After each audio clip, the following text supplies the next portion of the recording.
During the COVID-19 crisis, domestic violence has risen dramatically. If you or a loved one is in an abusive relationship and need immediate help, call 911. Another organization you can contact for support is the National Domestic Violence Hotline at www.thehotline.org or call 1-800-799-SAFE. That's 1-800-799-7233. Welcome to the Path Podcast, where we will travel the lives of some bold women, from dreams to detours to destiny. She did not choose this path. This path chose her. This is the Path Podcast. Hey, welcome back, Path listeners, to another survival guide through life with your sister Arlene, bringing you the boldest women who's been tried and tested enough in life that she decided not just to sit and continue with life as usual. No, she felt the drive, the desire to do something after experiencing obstacles or some disappointments along her journey. She's helping to change the narrative of others' lives to show it can be done and that you can make it through. Today, my guest, you will ask, who is she? Her name is Katina Davis, founder of a nonprofit organization called the Melanin Motherhood Incorporated, that's dedicated to bringing domestic violence awareness through preventive education and community involvement. As always, on the path, I love to say I won't tell it all because it's her story to tell. So everyone, help me welcome in my guest, Katina Davis. Hi, Katina. How are you? Hi, Arlene. I'm great. Thank you for having me. I'm so excited. Thank you. No, I'm the one that's excited to have you on the show. So, Katina, tell me a little bit about yourself.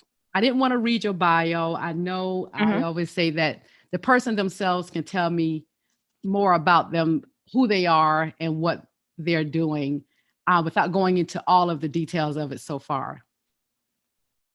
Okay, sure. Well, obviously, my name is Katina, you guys, but everyone knows me by Tina. I am a native from Washington, D.C., and I moved to Atlanta about 3 years ago now, just to give my kids a better life and better opportunities. And honestly, I was just really depressed. I was very unhappy. So I just thought this move would be good for all of us. I'm 33. I am a single mother of 3 kids, 2 girls, 1 boy. Wonderful. And yeah, they are the light of my life, truly. It's hard. Being a single parent is definitely hard, but I wouldn't take anything back. Yes. But the nonprofit, the Melanin Motherhood, this is my baby. And I felt compelled to do this after I experienced domestic violence because after my situation, I remained silent for 7 months. I didn't tell anyone. I didn't talk to anyone. No one had a clue. And I was just going along like everything was okay. And I was dying inside. Oh my. Yeah. And a lot of that was just being afraid to be judged and be criticized, So I felt the need to do this because there are many other women out there like me that are afraid to use their voice. Yes. And I want people to listen to this podcast today and understand that they matter, that their voice matters. And it's okay to speak up and speak out and make a change, because we're all in this together. And the only way we can end domestic violence is to continue to have these uncomfortable conversations and to spread awareness within our own communities. Yes. Oh my goodness, I agree with that 100%. Everything you're saying is so important. And I'm glad you're bringing this to the forefront for me and my guests here today. So normally on the path, Katina, I love to start out from the beginning. You've told us a little bit about what the show, more about what you're doing, how you started everything. Tell me first about, even though you're young, about the younger Katina, the 18-year-old, because I always love to say on the path, We all think we had life all figured out at 18. Tell me a little bit of, Woo! we all did, Katina. We all did. So tell me about the younger Katina who thought she had life all figured out. What were some of your hopes and dreams for yourself? Girl. um, Honestly, when I was 18, I was very, very lost. Hmm. And that started for me at age 15, honestly. My parents had gone through a divorce.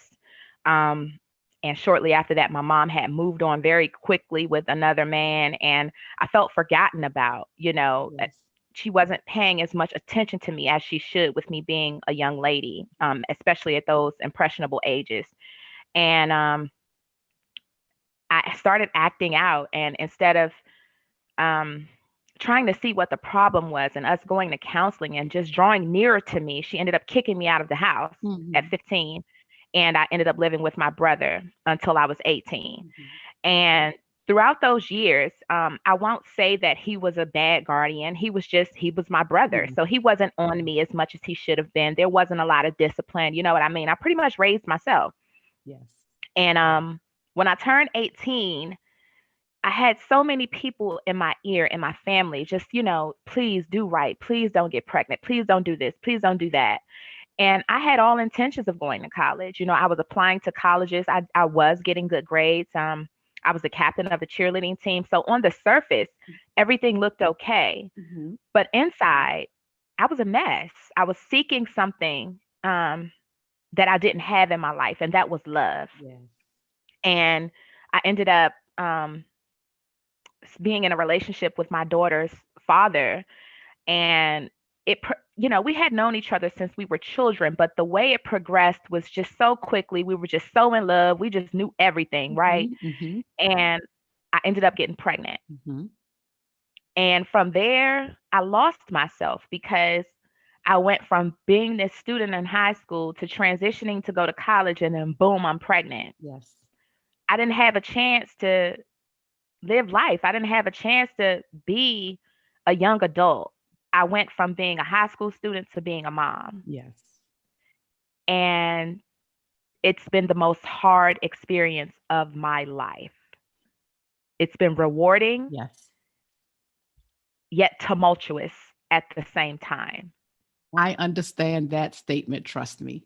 And even just, I just want everyone out there to know when I always ask about the younger person, I know we all have our hopes and dreams of how we think our lives will go, even though, and by the time a certain age is even, what you saying, Katina, you're 33, life changes and it goes in a different, the path is different a lot of times. So, but everything you shared, I think a lot of us have been there before, you know, and that had to be different for you. Like you said, from high school, planning to go to college, but then becoming a mother at a young age. That is a lot because even at any age it can be a lot. I'm sorry, it's just some of the things you had to go through. After that, did you ever have when you have your daughters, did you go back to school, consider going back? I have 2 degrees under my belt now. Wonderful. They were in class with me doing their homework. You know what I'm saying? Sometimes I would have their tablet, they'll put their headphones in, but I persevered. I was determined because so many people counted me out, and so many people just told me what I couldn't do just because I had kids. And kids are not a death sentence, Amen. they don't stop your hopes and dreams. Like, you can still do it. Katina, that's a whole nother show right there. You said you got 2 degrees. You have 2 degrees still, because that's what I would love for people to always understand. Like you said, kids are not a death sentence, they're a blessing. There are no mistakes. A child is never a mistake. So you moved to Atlanta and you're working and your kids are in school. What changed for you, if anything? Well, let me tell you something. I planned this move here, but it did not go as It planned. didn't. Okay. Uh-huh.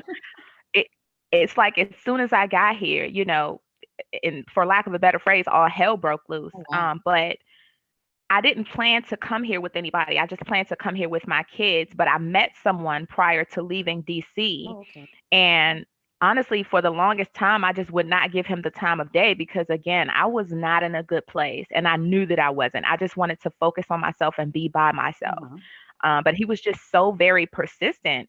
And finally, I was just like, okay, forget it. I'm probably never going to see him again. You know what I mean? Yes. So I said, okay, we'll go on a few dates. Yes.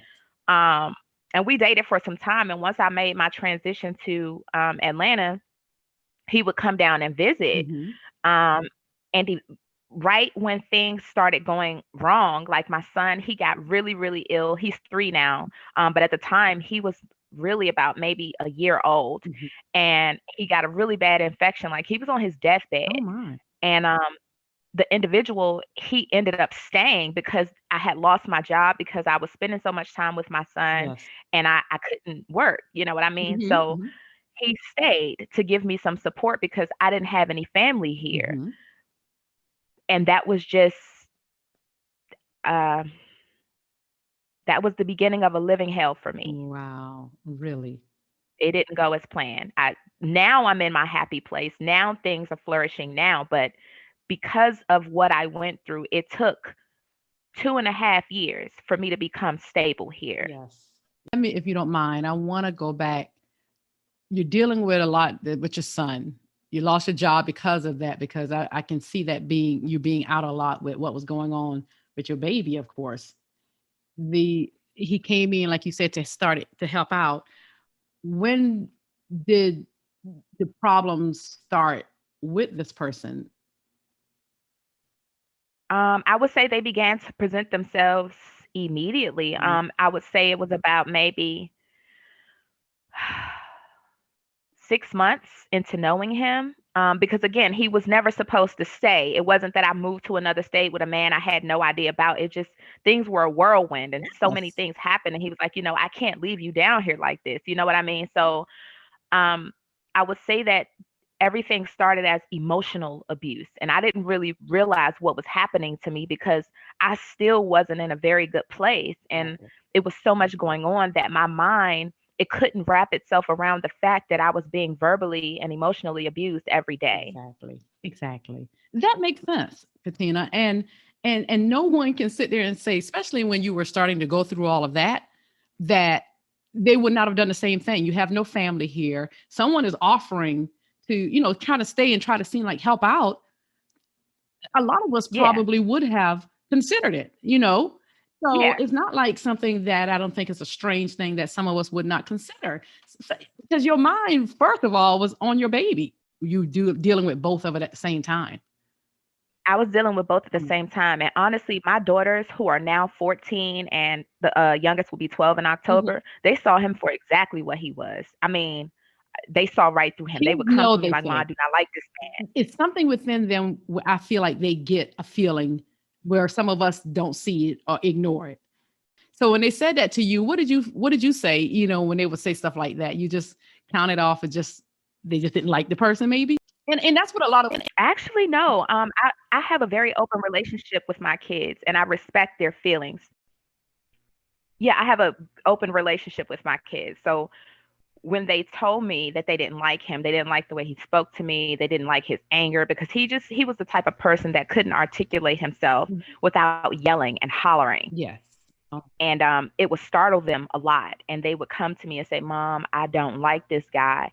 And I said, honestly, I don't like it either. And I had been trying to get out for a long Yeah. time. And he had his grips in me good. If you mind me asking, how long did that continue? In 2 years. It progressively got worse. And I won't make it seem like it was all bad. And I used to say that a lot, but my therapist has corrected me and let me know it was all bad. You were just going through the cycle of abuse. And what that means is that, they'll abuse you, they'll do whatever they do to you.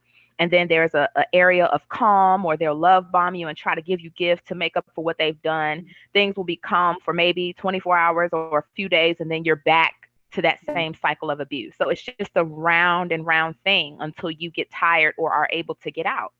I love that you said that and what your therapist said, because that is so important for everyone to hear.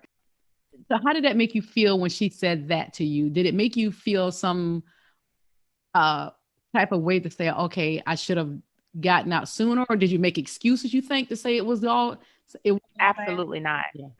Absolutely not. I couldn't get out. I mean, at the end of the day, I was down here with no family. Yeah. And I want to make this abundantly clear. I've always felt very unsupported by my family. Uh, And this has been since I was a young girl. I've always felt misunderstood and emotionally invalidated. yeah.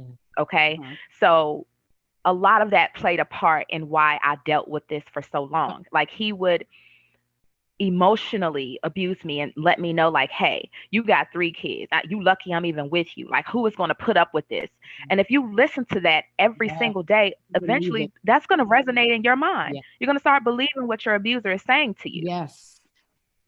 I've heard that before myself. So you are so right about, I'm telling you, you drop really good information. You bit, a lot, Not only a that, lot. a big part of abusive relationships is isolation. Most of the times, the abuser would try to Isolation. isolate you anyway. In this case, he didn't have to because I had already moved away. Yeah. So he was playing on that isolation. I didn't have any friends, I didn't know anyone, and it wasn't until I began to meet people that I started to wake up and really realize who the hell I was. You know what I'm saying? Like, this is not me. And I'm going to be honest, I'm a bad chick, Yes, you okay? are. I've always have been. And I looked in the mirror one day and the person that I saw was not me. It was not me. Wow. And like you said, to know you were a bad chick, like you said, starting from even your beginning, like you said, some of the things you dealt with, being on your own for a while, getting those 2 degrees with your 2 babies and taking them to class, having the fortitude to push through everything. Yes, nobody can't take that away from you. And that's what he was trying to do. And you know what? An abuser or men like that, to me, see that power that was already in you. And he was trying to pull, and he was trying to chip away with it, but you still wouldn't allow it to continue. So when you started talking to other people and started trying to get out, is to how did he handle that part? Was that part, I'm sure, could have added stuff to make the relationship or get worse, the situation get worse in some ways? Yep. I mean, this was the epitome of a healthy relationship. But again, it goes back to your teenage years. If you're not educated on what a healthy relationship looks like, if you're Yes. coming from a broken home, you have no idea what an unhealthy relationship is until Yes. you're actually in it. And you're like, hey, this is not it. You know what I mean? Yes. So when I began to meet people, Mm-hmm. and it's one friend in particular, Danielle. I met her through a mom's group, Mm-hmm. and he didn't like that. Okay, he would try to put things in my mind like, oh, she sleeps around. She does. I don't want you with her. And every step I made, he made. Like I couldn't even go to the store. Like I wanted to go get my nails done. I'm gonna ride with you. Why? Mm. Why do you have to go everywhere I went? It was just like I couldn't break free. How did you handle it? Did you allow him to come still, or you couldn't break away? I didn't have a choice. By this time, we were physically fighting, and there was never a day where he was just whooping my tail. We was trying to kill each other, Yeah. okay? And I want to make that abundantly clear because I wasn't raised like that. I'm not just gonna let no man beat on me. You understand what I'm saying? Mhm. But at times, I would just take the beating behind closed doors just to hurry up and de-escalate the situation, just to minimize the amount of violence in my home for my kids because they could hear, Yes. even though they can't see behind the door, they They can could hear. hear it. They could hear it. And so a lot of times I didn't push back when he wanted to go because I just didn't want to. I was tired. I Makes didn't want sense. to fight. That makes sense. Yeah, you just like, come on, okay, just to kind of calm that situation. Yeah. So, and that makes sense. So let me ask, one thing I heard someone else say, my very first guest, she experienced that, and unfortunately, she lost her son in the process. Oh my In the- God. but when she told her story, it was amazing to me. And the one thing she said, and I wanted to ask your opinion on this, she said she talked to some women. Some women said they would have preferred, I'm not saying this is you, and I know because everybody's different. They Hmm. preferred when the beatings over the emotional abuse sometimes. And Absolutely. Any day. that threw me for Any a loop. day. Emotional abuse is the worst thing I have ever experienced. I felt like I was losing my damn mind. Wow. I couldn't imagine because that it was just like they said, the whelps, the bruises go away. That emotional one stays is even longer. It takes more to get that out of you. And I'm like, it was something new to me.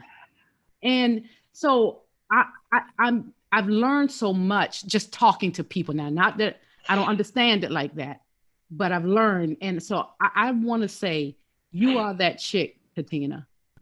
You're bad. And let me tell you, I always say, I don't know where your faith is, but I know God uses people because he Mm-hmm. knew you are that one that would take this mantle and run with it like you're doing.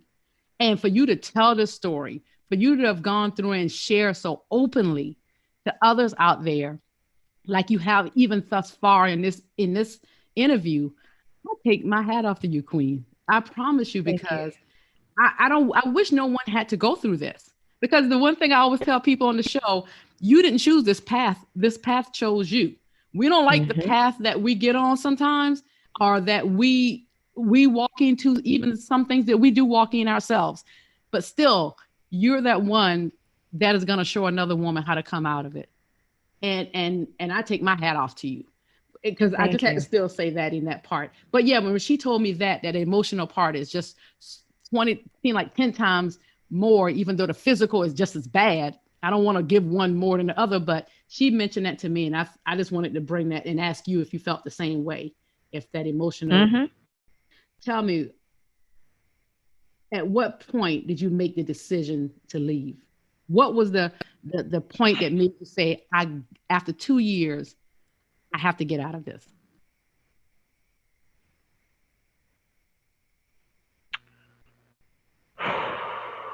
Take your time. Um, it would have to be when he hit me with a bat. Mm-hmm. Um, my shoulder is still dislocated to this day. I'm supposed to have a corrective surgery. I was I was actually sleeping, and he was pissed because he wanted to argue and I did not. And I got in the bed and went to sleep. And I sleep on my stomach. Mm-hmm. And the next thing I knew, it was just this excruciating pain in my shoulder. If you take your right hand and reach over on your left shoulder, wherever your hand rests, that's Mm-hmm. where it happened for me. And I just could not believe what he had done. And I looked at him, and I just never seen somebody so evil. And Yeah. he wouldn't let me go to the doctor. He wouldn't let me get any assistance. You know, he would take my keys anytime I tried to do anything. He would take my keys. Mm, And I want to make that clear, ladies. Like, nobody should be taking your keys. Like, if you want to leave, you should be able to leave. exactly. If that's happening to you in the beginning and he's not putting his hands on you, that's still a red flag Yes. for domestic violence to come. That's not a healthy relationship. And it was in that moment that I was like, yo, I have to get out of this. It's either I'm going to kill him or he going to kill me. Yes. Exactly. Because like you said, you were defending yourself in a lot of ways when you could. So one or the other would have happened, which was dangerous, of course, on all levels. So, and like you said, no one should take your keys. And then no one should definitely stop someone from seeking medical help when they need it as well. Because I couldn't imagine laying there with that. Because you made me put my right arm in that back, and where that, it's like where that spot is, I could not imagine There's a that bone there. there's a bone there. Yes, it's a bone there. So when he took your keys and wouldn't let you leave, it just, how long after that did um you made the decision? I mean, you were making a decision, I'm sure, as time was, it was going. What are you doing at that point, if you don't mind me asking? If So you at can that talk point, about it it. was the safety planning stage. And for those who don't know what Good. safety planning is, that's coming up with an exit plan that significantly reduces the harm to yourself and those around you. You have to come up with a way to get out to reduce the risk of harm. And that's what I was doing because I knew that if he knew he wasn't going to let me leave. So at that point, I just had started saving money. Mm-hmm. I had started talking to my leasing office about them putting me into another unit. Mm-hmm. And because throughout this, I had been calling the police, and that's a big part of my truth as well. They did not help me. Okay. Mm. They just left me. They were at my residence every day. Okay. Wow. And they would tell me, "Yep, ma'am, we can't. There's nothing we can do if you're not going to press charges." And let me explain why I didn't press charges, because police officers need to be retrained. They never identified me as a victim. And what that means is they never separated me from my abuser to question me and ask me, "Ma'am, are you okay?" Everything they asked me was in front of him. So naturally, of course, I'm going to say no Right. because he's standing there glaring at me. I'm afraid. Of I've So, heard people say that, but sorry, go ahead. Continue. no, it's okay. You can interject when you need to. Hmm. No, go So ahead. at No, that I don't. point, Mhm. I realized, like, okay, all I got is myself. So I'm just going to have to get up out of this myself. So I spoke with the leasing office and we were preparing to move to another unit. And he knew, like, he just knew something was wrong. He knew I was tired. He knew something was off. Mhm. Right. Mhm. And that's when things started escalating, and it got to lethal escalation. And that's when he started threatening my life. Like, he was a very suicidal person. He was very depressed and angry and unhappy with himself. And Mhm. all of that got deflected on me. So Mhm. in the days leading up to me trying to make my exit, or the months, I should say, this is when COVID-19 happened and stay-at-home orders were in place. So I was trapped with that man every day. Oh And my gosh. And that's what and if you don't mind, that's the one thing I read about it, because when I started the podcast, I started January and February. So when I interviewed the young lady I told you about, we were talking about that. And I started reading more about during 2020. And they said how the cases had risen so much. Of course, because now people were in their houses and life doesn't stop. So if someone is going through abuse or drinking or issues in their marriage, all of that is still going on. And that the COVID and being home, I'm sure it can magnify it even more, because now we are like, what's going on in the world? And so I'm so sorry you had to deal with that still during all of this. So I'm sorry, continue, please. no, it's okay. Oh, And I want to make it clear, like, it wasn't just me trapped in there with him. It was my kids the too. Like, they kids. hated it. Yes. I mean, it was just it, man. Yes. So everything has started escalating. He has started threatening to kill me. He has started threatening to take his life and take me with him. And he acted on that. He took an entire bottle of prescription pills that he had for his clinically diagnosed depression, which I didn't find out about until over a year into our relationship. Mhm. So he took all those pills, and when I woke up, I heard him breaking a glass, and I looked at my phone, and he had sent me a bunch of text messages and said, "I'm gonna take all these pills.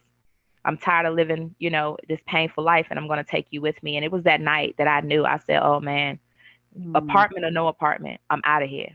you had to go. You But that's mind me not how it asking, ended. but you mind me asking, where was he when he was sending you the text? He was away from home at the time? He was in the bedroom, and I was on the couch. I had started sleeping Okay. on the couch. I wouldn't even sleep in the same room with him. Gotcha. Okay. Okay. So you're making trying to plan, I got to go. Hmm. You didn't even know how much time you had still. So Mm-mm.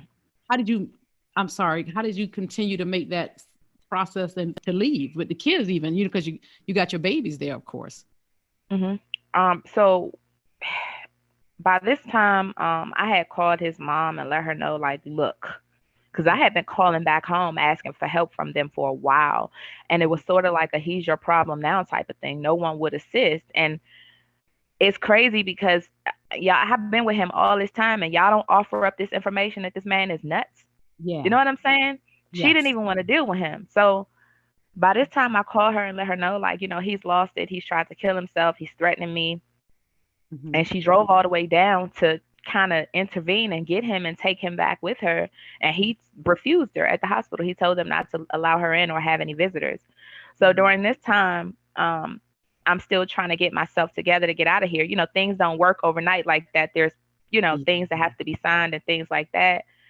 And he's in this facility, this mental health facility, and they're calling me. They're like, well, he's saying he's being released into your care. And I said, no, he's not. I don't know what you're going to do with him, but he cannot come back here. Exactly. Hmm. Um, so from what they told me, he couldn't get out unless he was going to be under adult supervision. Mm, So I'm assuming that I have some time. The next exactly. thing I know, I get a call from him, um, a block call, because I had blocked him at this point. Hmm. And he's like, I'm at such and such a place. Either you're gonna come pick me up, or I'm gonna show up in the hallway and make a scene. Mm. And at that point, what would you have done? I went and got him because I knew he would have. I couldn't afford to get evicted. They were already threatening me. They didn't even want me to stay on the property because he had become such a nuisance. The police presence was just too much. They were there every day, probably multiple times a day. Of Um, course. so I felt so trapped. And I remember when I pulled up to get him, he was smiling. Like he had this psychotic smile. Mm.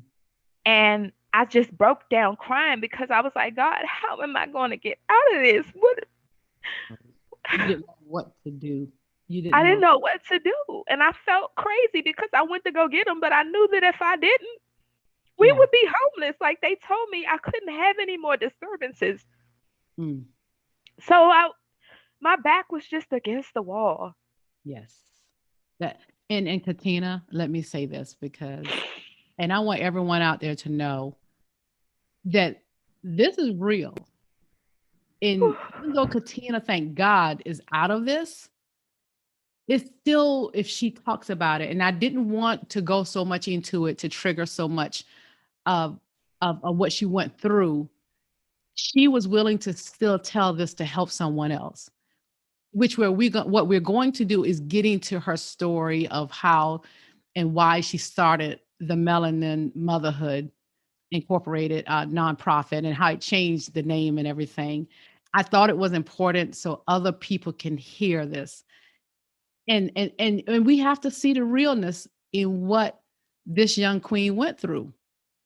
And I don't want to harp on so much more of it if it's not good for her, because you can tell she's already a strong woman. We know she's a intelligent, uh, powerful mother and woman, but she still had to go through a lot to get still to the place she is today. We hate that she had to go through this. Katina, I tell you, if I always just want to hug somebody when I hear that, because I can't imagine. And you inspire me. I want you to know that. You inspire me because no one can't say they would not have done what you did. Because when we think of our kids, like you said, you couldn't, what were you going to do? You couldn't do it if your kids needed a home. You're Yes, thinking of them as well. That's what we think of as a mother. yes. And so what do you do? So no one out there can ever say, "Oh no, no, nobody can say that, not at all." So I respect you for what you did, what you had to do. Mhm. So, and I wanted to even go back still to, before we go back, finish this off and move into the great things that you're doing. I Mhm. wanted to go back to the part where you said police officers need to be retrained again. To They could not, you would not have said anything about what was going on with him standing there. Yep. And And that's very important. That's a big part of how yes, I broke free from him as well because once everything started happening, I was eventually able to get him out of the house, but I was being stalked. yes, that's I was being threatened in those coming days, and I applied for a restraining order, and the first time it was denied, mm, flat out denied. And after that, he vandalized my car uh, twice, put sugar and bleach and all God knows what in my tank once it got diagnosed. Okay, my car could have blew up upon me starting it. The mechanic said, of course. And never with you and your kids in there, even if it's but just you by God, yourself. But God, but God. So I again, want to but make it God.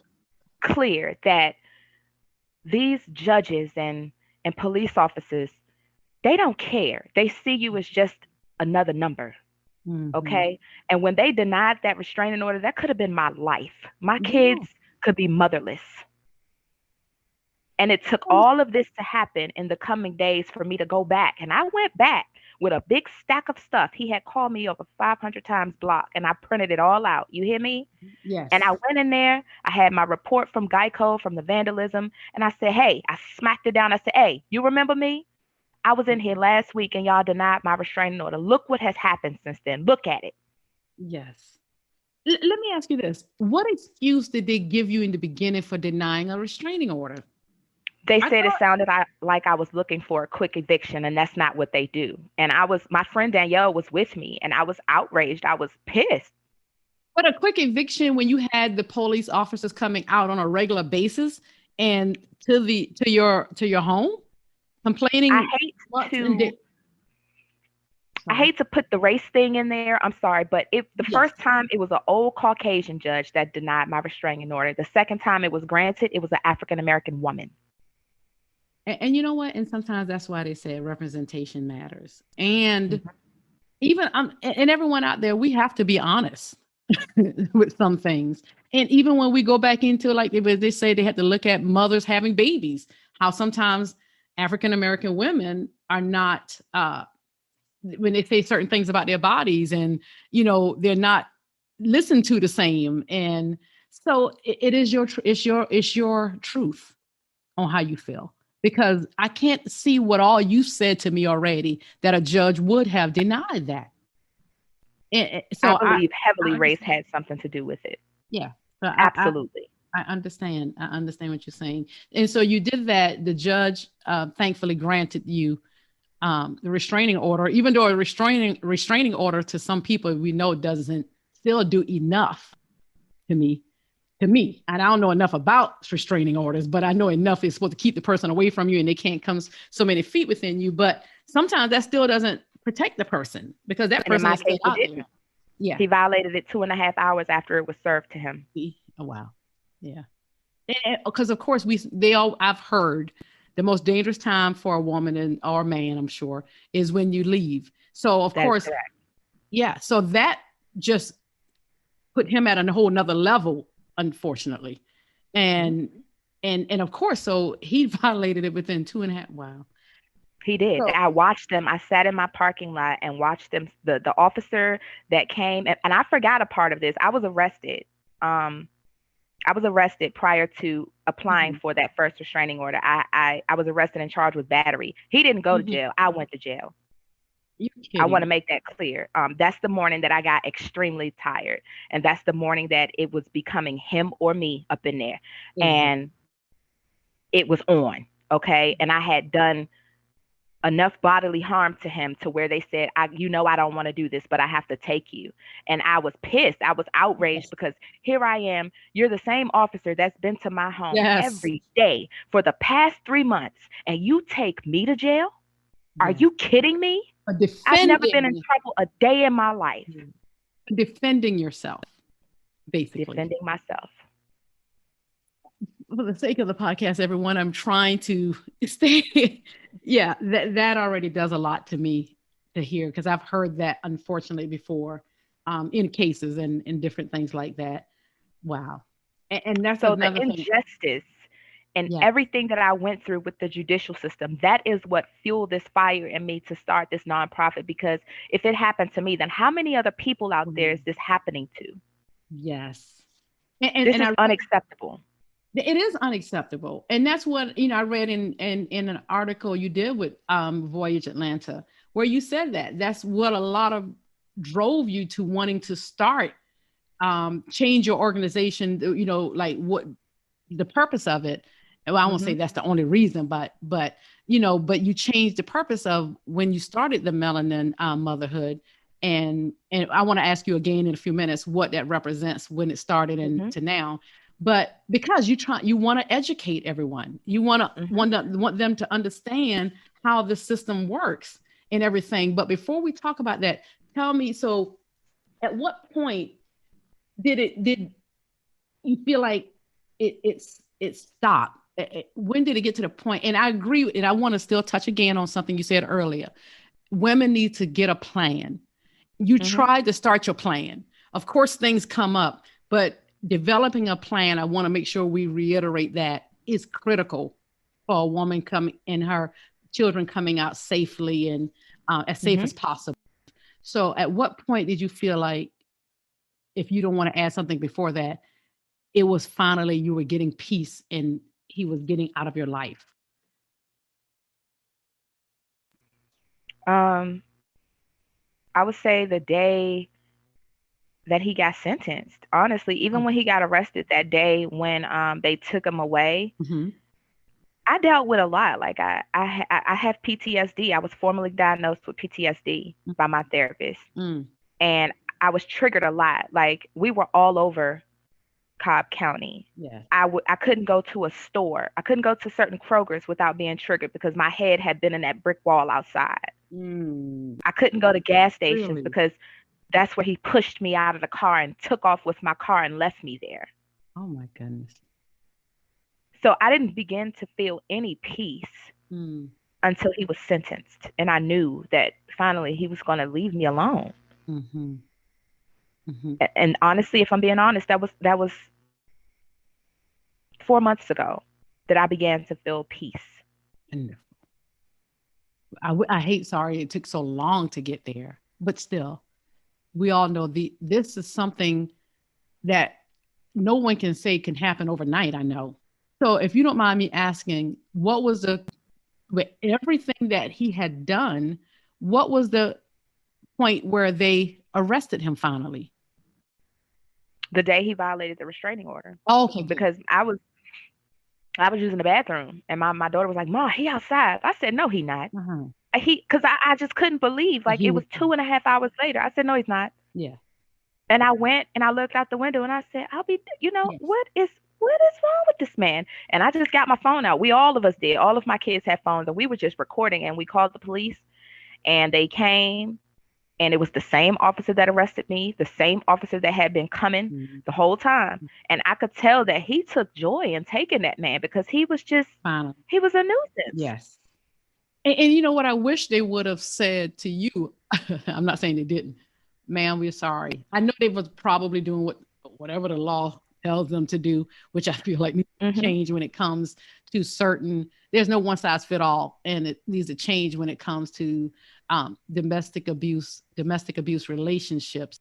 After that, you did you soon after that started trying to go into therapy, or what decision did you make after that? Oh, immediately. Well, they mandated that after, because they did drop the charges because I don't have a record. I was arrested Good. and got out 2 hours later on my own recognizance because I've Yeah. never been in trouble before. Yes. So with them dropping those charges, they just mandated therapy. And I Great. continued. They only mandated it for 6 weeks, but I continued with her for a full year, and I still see her as needed. Great. Let me ask you this: That's very important. has your kids felt like ever needed it, or Oh, they are in therapy. wonderful? How did this change for you? How do you react? How do you react to meeting new people today? It does it Is it different for you? It took me some time. And I met someone, who we're taking things slowly. They've been very patient with me. Wonderful. And they have helped me a lot Mm-hmm. throughout my journey, my healing journey. Mm-hmm. And through me healing, I've inspired them to heal because they had some parts of them that they hadn't faced and that were unhealed. So Yeah. looking at me living my truth forced them to live theirs. So we're kind of on this journey together, just being each other's support. I would love to think. And the thing to understand about therapy is that you may end up going to deal with one issue, but the Yes. beautiful thing about therapy is it pulls all of that other ugly stuff out of you. And that's what happened to me because I went through a lot as a teenager. I was molested at 4 years old, Mm. and I Yeah. never forgot it, but some part of me put it in the back of my mind. Yep. Mm-hmm. And a lot of things that I went through throughout childhood and adolescence, they shaped me and also shaped the things that I accepted from other people Yes.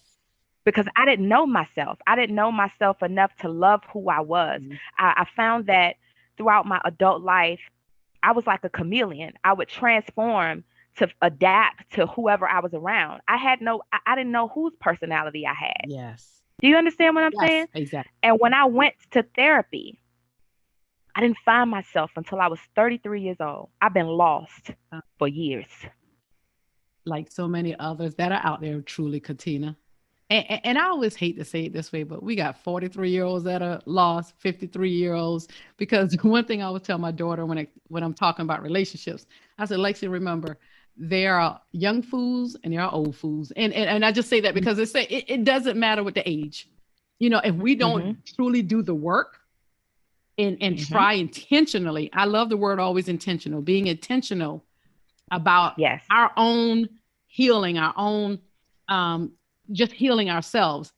We'll be at any age like that, like you said, learning who Katina is, because you went right where I was going to ask you next, because I was thinking, I was about to mention that I read in that article where you said you had to relearn yourself and adjust your I life did. to better cope with the aftermath of the abuse. And to be honest, that's everyone. And I so agree with that. And you say there are a lot of other things that you did to learn to cope with it. What were some of the other things that you did to cope with what happened? Just being honest. I went through a lot of my life. Like I would lie a lot, and I didn't learn why I did that because the reason why is because I was lying about what I've been through, just hiding my pain, hiding my hurt, hiding everything, right? And as a result, I would lie to myself. Yes. Lie to myself, and I just had to start being truthful with me. I got in the mirror and I would say my affirmations every morning, and I know people say, "Oh, that don't work," but it I love does. Africa. Have to speak life over yourself, breathe life into yourself, believe what you're saying, believe in you. Okay. I had started dating myself for a while. I started going out to the bar just by myself, Mm-hmm. you know, learning things that I like to do, going for walks on trails. I like bodies of water. I always have. So I found trails in Georgia, that have little lakes and water with it. And I would run or walk. And those things were exhilarating for me. Just learning what I liked. Because again, I went from being a student to being a Yeah. mom. I ain't had a chance to even learn if I like purple or blue. Exactly. Exactly. And Katina, you would tell you, after my divorce, you learn yourself. That's what you do. And Hmm. like they say, every problem introduces a person to himself. I Hmm. always love that quote. Every problem introduces a person to himself. Because after that, then you have to be intentional about finding it, though, of course. Because you can keep moving Hmm. on. You could have moved on to another, just this really fast to that, still not getting to know what Katina loves. What's my Hmm. favorite, whatever. And like you said, dating yourself. So you'll know how you can tell somebody else Hmm. to truly love me. Oh, I tell you, you talk like an old soul right now, Katina. I always love to say it still doesn't have to do with age always. So I know wisdom comes sometimes with age, but I believe wisdom can be taught as long as at any age if they do the work and try to get to know it. So you're speaking gems to trust me, everyone out here, and I love that. I love that. So let me ask you. Going all through all of that and what you're learning, when did you start your organization? Tell us more about the Melanin Motherhood, about that. So the Melanin Motherhood actually started before I left DC. And it pretty much it was God, what was our mission? It was so long ago. Basically, it was helping working single mothers reach their full potential. Mhm. And where that came from was that I'm a single mom, and for a long time I felt like single mothers were swept under the cracks because we may make a certain amount of money or we may have good jobs, but that doesn't mean that we're not struggling. And oftentimes we're denied for assistance, we're denied for certain things, and they don't realize that we need help Yes. too. So pretty much what that was just being a resource for single mothers for anything that they needed, resume building classes, all types of Mm-hmm. things. Mm-hmm. And once I moved to Georgia, I had to put it on pause because of everything that was going on. And after I emerged from this situation, I decided to shift the focus and um, focus on domestic violence awareness because there's truly a lack. There's a lack in the community. I've seen once I started doing this and I see the statistics and I see how many women and children out there are suffering from these situations. And we need more education in the Black community. It's an uncomfortable conversation that no one wants to have, but it needs to be had. Exactly. I so agree. I so agree. So you change the focus of it, especially after your experiences. And I love if you everyone, we're going to put all her information, social media out there. But you go on her website. When she said the affirmations, she has a page on there that she says if you need to come in and just speak, repeat these affirmations to yourself. I've even continued The confidence the corner. confidence corner. That's what it's called on her website. It's called the confidence corner. She has affirmations that you can repeat to yourself. So she's speaking and giving out there the things that helped her. So they always say, who better to get it from than the person who knows what helped?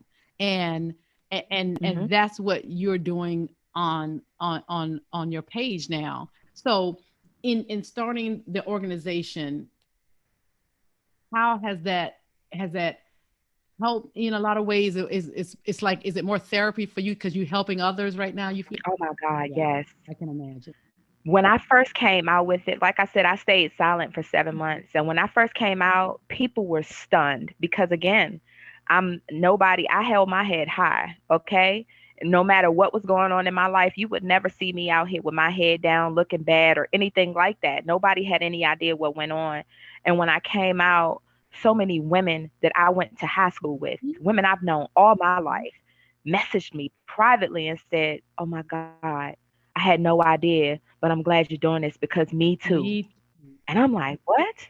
Mm. What?" So I had no idea that I was helping to soothe people's depression and help them go another day. I had no idea. And once I started seeing those messages come in from everyone, people in the Philippines, Mhm. people in Canada, reaching out to little old me, I said, "You know what? This is what I'm supposed to be doing." I didn't Yeah. understand while I was in it. Yes. And so many times I was like, "God, why? Like, why?" Mm. Mm.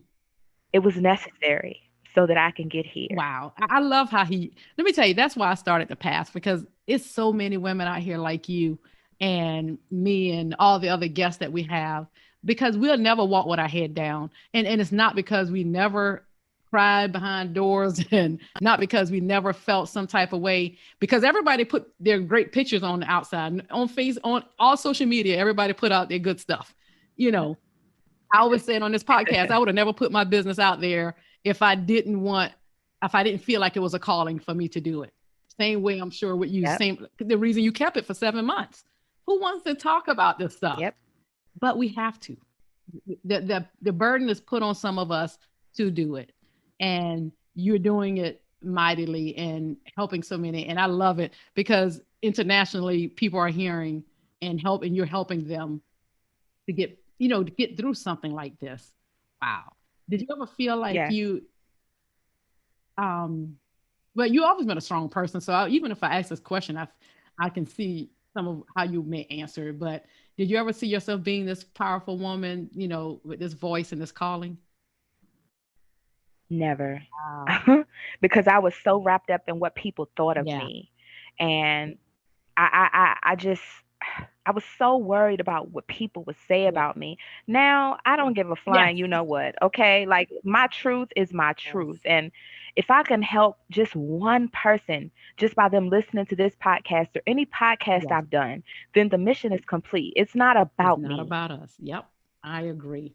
So looking back on your situation, what advice would you give to another woman or man? Because I know you say you work, you speak to them as well, who have just started to maybe dealing with this some form of abuse, or maybe see some of these signs. What do you recommend to women and men? When they present themselves, run in the other Run. direction. Don't ignore Yeah. them. um, Abuse comes in many forms. There's narcissistic abuse, there's gaslighting.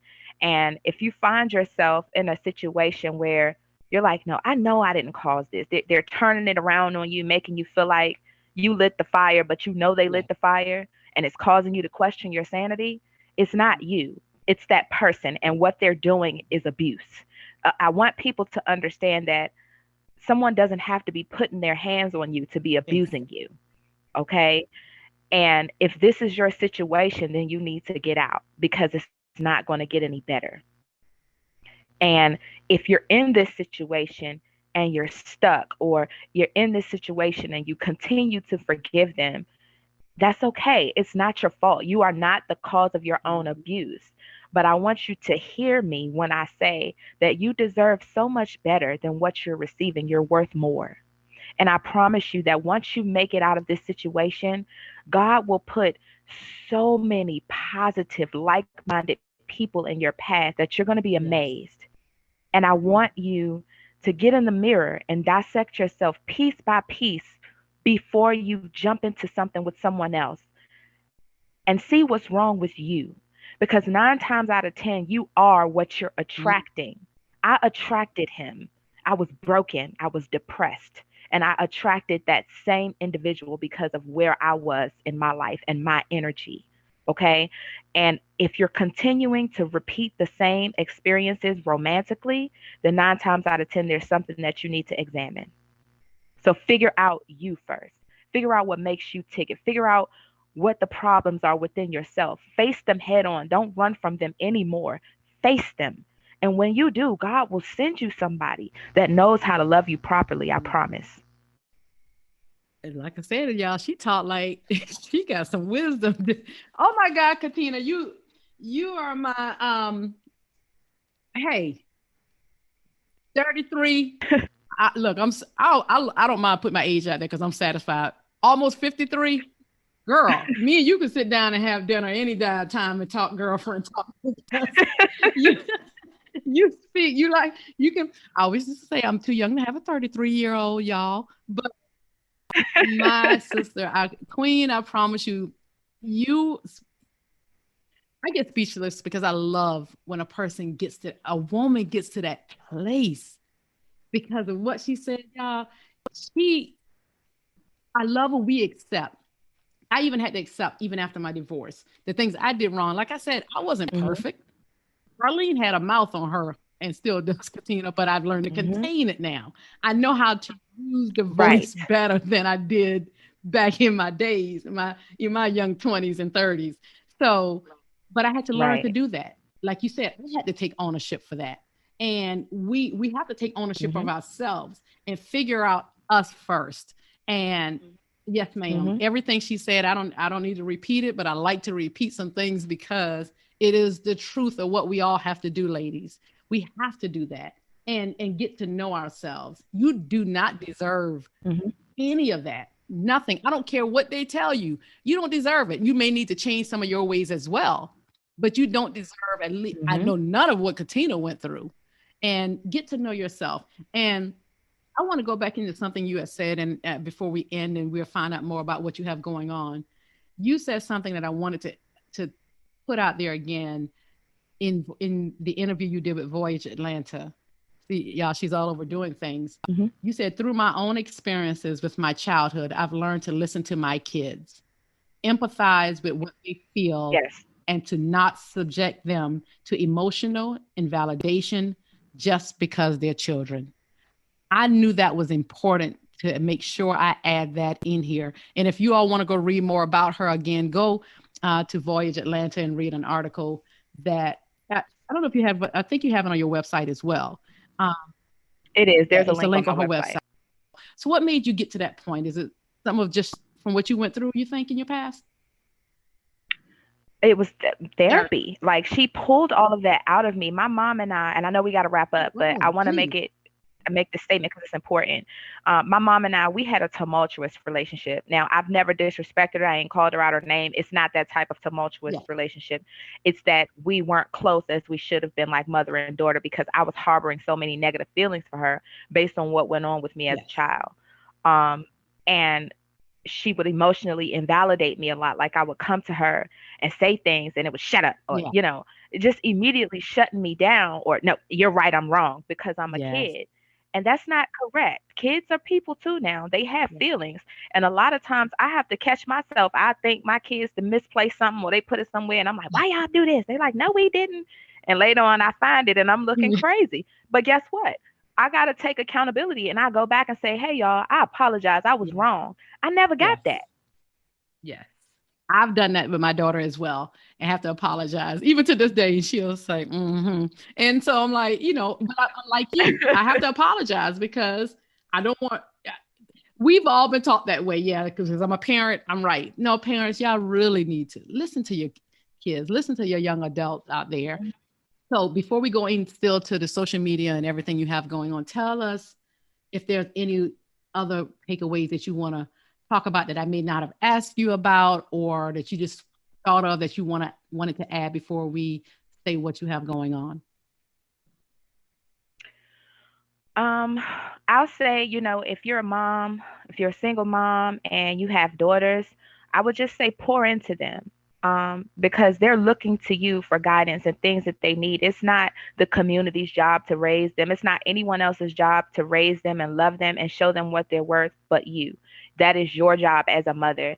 And I think that's where my mother lost me when she put me out at 15 and she spent her whole life chasing behind a man, which was my father. And then once he left, she was chasing behind another Yes. one and neglected me in the process. And I do believe that that shaped a lot of decisions in the path that I went down as an adult. That was the beginning of my downward spiral. And I want to say to mothers out there, cherish your Yes. babies, lift them up, pour into them every single day so that when they get older, they know what they're worth and can't no man come in and Yes. diminish their self confidence and their self worth and their self awareness because you've already done your job and instilled that in them from the beginning. Exactly. Ex- And we know some kids can still take different routes, even when we try to do the best we can. But Yes, one thing we can say is that no, we did our part to try and to offer them things because they have their own journey and their own path. Kudos to you. I Yes, want to add to please. that real quick. My mom and we're in a better Wonderful. place than we've ever been. A few months ago, I was able to come to her and say, "Hey, this is how you hurt me. This is what's wrong. This is why I'm this way." And I finally got that I'm Oh, sorry from her. I finally got it out of after 18 years, and we both just broke oh, down and confided in me and said, but she didn't care if I jumped off the Mississippi River. She wouldn't care if I jumped into the Mississippi River or mhm. something like that. My grandma was very verbally abusive to her. And it clicked in my mind. I said, oh my God, she didn't know how to love Yes, me because she didn't know how. She didn't get it. So it's going to take time, but y'all please forgive your parents because just like we're learning as parents, yes. so were they. You know what Mhm. I mean? It may have hurt you in the process and it doesn't take away from what you feel. But at the same time, please know and understand that they can only do what they're Thank taught. you.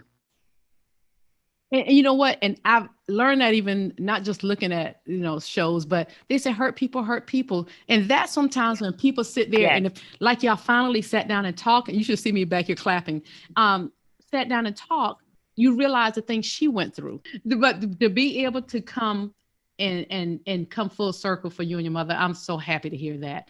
That is I'm so grateful. Oh, you should be. That's a blessing. It's a blessing. It doesn't negate everything you went through, but we went through it to, and you're a better person from all of it. That's the key Yes, thing now. That's the key, and it's the past. It's a part of the journey. It's a part of your path, and and you are just a different person because of it. And that's a wonderful thing. And yes, you're here to help other people where you can help. So people listen to people who understand things they've gone through. And I take my hmm hat off to you for that. And I'm glad you said that. I'm so glad you ended stating how things are so much better for you and your mother. So let me ask you, do you have any, hmm tell me about any events or courses or seminars or anything you have coming up for the Melanin Motherhood? So, every third Saturday, we do a stress and anxiety relief walk on the Silver Comet Trail. And if you live in Georgia, you know that thing is pretty Uh-huh. long. So, in my newsletter, every month I'll release where we'll be meeting. I don't like to put that stuff public because a lot of the people that I deal with are survivors, and our safety is top priority. So, if you're subscribed to my newsletter, I put that information in the newsletter as far as the meetup spot, and we're doing that every third Saturday of the month. Okay. Um, I have we're doing a backpack school supply giveaway, which is going to take place within the next month or so. We're still getting that date together. I will update the website as well as my social media with that date. We just met about it this morning, myself and another nonprofit owner. Mhm. And I also have my book, Oh, The Survivor's Blueprint, and it's going to be released this winter, November 2021. I will be putting all of that in our show notes. Tell us, how do we connect with you online and your website information? You can connect with me on Instagram at the.melanin motherhood. I am also on Facebook at the Melanin Motherhood. And my website is www.themelaninmotherhood.org. And the website is a great resource. It's my baby. There's a link where you can go to the website Clinicians Mm-hmm. of Color, and you can put in your zip code and find a therapist that looks like you, because that's very important to have a therapist that's able to identify with you as a Mm-hmm. person. Um, we have a corner where you can ask for help. We have a list of resources state by state. So just because you're not in Atlanta, that doesn't mean you can't get any resources from my website. I have state specific resources on that website. Wonderful. Wonderful. And we will definitely, again, be adding all of that information in the show notes that she spoke about. So don't worry, you will have all of it at your fingertips after listening to this podcast. So you can reach out to her and connect with her, follow her, and support her. You know, if there's a way we can support a good cause, we should all be willing to do that, regardless if you've gone through the same um, struggles that she's gone through. We are here to help others and be supportive to our sisters, and that's my goal. That's my goal, is to support others doing wonderful things, because we all need it. And I always love to say, my crown is not complete until every woman wears her crown confidently. And that is something I Yes. truly believe in. If I could, like you said, it helps one person, I've done my job. There's not much more I can say. This episode it will be, I hope, a blessing to someone. And I hope it helps um, so many out there. I want survivors to have all the options possible, from obtaining a protection order to staying in, to getting all the information you need to let you know there's hope for victims and that you're not alone. Like Katina is doing the work to make sure in her, uh, with her business, nonprofit.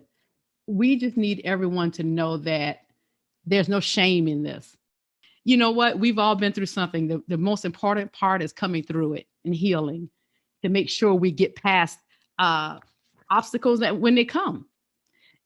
I don't need to add much more, because Katina has given this the ending to this podcast better than I can. And everyone, again, I want to thank you. We're going to put more information about um, if you need help in getting hotlines for domestic abuse, and we're going to still over communicate as much as possible to make sure every woman out there tries to get help. Katina, I can't thank you again for coming on. We look forward to seeing all the wonderful things that you continue to do, because you already said you that chick, and we see it and we believe it. And I can't wait for that book to become number one. And again, all the wonderful things that you're going to do. So thank you again for joining us here on the Path Podcast. Thank you for having me. Thank you so much. I really No, thank appreciate it. you. Everyone, until next time, we'll talk later.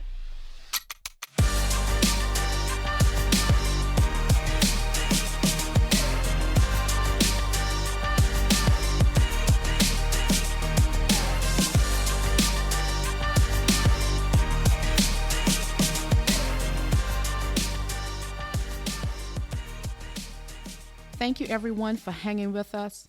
Don't forget to subscribe and leave a review on Apple Podcasts, Spotify, Google Podcasts, and other platforms, so you can stay up on our bi-weekly, real conversations with these bold women. You can follow the Path Podcast on Facebook at the Path Podcast, and on Instagram and Twitter at the Path_podcast. And if you would like to be a guest on the show or have questions for a future show, you can email us at thepath4ward@gmail.com. That's thepathforward@gmail.com. And if you're looking for a speaker or you're in need of a life coach, please reach out to me.